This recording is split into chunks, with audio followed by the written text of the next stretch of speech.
இப்போ நம்ம என்ன பார்க்க போறோம்னா டைப்ஸ் ஆஃப் தெர்மோடைனமிக் ஃபங்க்ஷன் பார்க்க போகிறோம். தெர்மோடைனமிக் ஃபங்க்ஷன் வந்து நம்ம என்ன சொல்லுவோம்னா பாயிண்ட்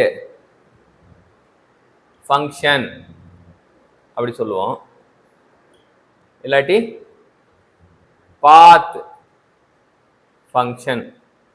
ஸோ தெர்மோடைனமிக் ஃபங்க்ஷன் வந்து இரண்டு வகைப்படும். ஒன்று point function, path function. Point ஃபங்க்ஷன்னா it depends only on the end state. End state அப்படின்னா என்ன அர்த்தம் அப்படின்னா ஆரம்பிக்கிற இடமா இருக்கலாம் initial state and final state, இதெல்லாம் சார்ந்திருக்கும்.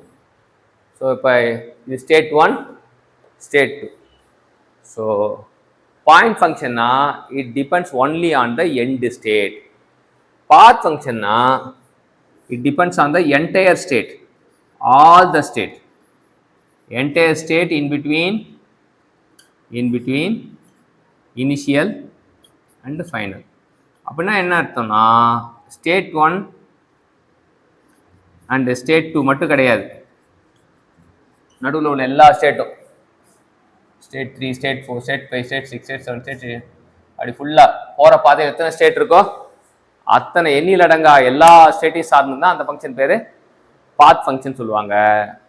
எண்டு ஸ்டேட்டை மட்டும் சார்ந்து தான் அது பாயிண்ட் ஃபங்க்ஷன் சொல்லுவாங்க. இப்போ என்ன அப்படின்னு பார்த்தீங்கன்னா பாயிண்ட் ஃபங்க்ஷனுக்கு உதாரணம் என்னென்னா பார்த்தா ப்ரெஷரு, டெம்பரேச்சரு, வால்யூம், இந்த மாதிரி எது வேணால் சொன்னாங்க, என்ட்ரோபி, என்தால்பி, அதெல்லாம் எல்லா ப்ராப்பர்ட்டியும் வந்து எல்லா தெர்மோடைனமிக் ப்ராப்பர்ட்டியும் வந்து பாயிண்ட் ஃபங்க்ஷன் தான்.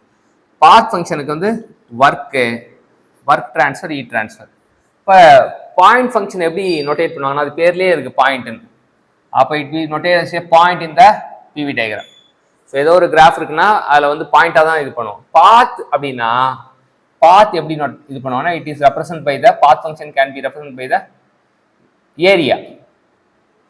இந்த ஏரியா ஷேடட் ஏரியா வந்து it is a path function. Path function வந்து நம்ம ஏரியாவாக நோட்டேட் பண்ணலாம், பாயிண்ட் ஃபங்க்ஷனை பாயிண்டாக தான் நோட்டேட் பண்ண முடியும் கிராஃபில் அப்படின்றது புரிஞ்சிக்கலாம். ஸோ இதான் வந்து பாயிண்ட் ஃபங்க்ஷனுக்கும் பாத் ஃபங்க்ஷனுக்குள்ள வேறுபாடு. Thank you champions.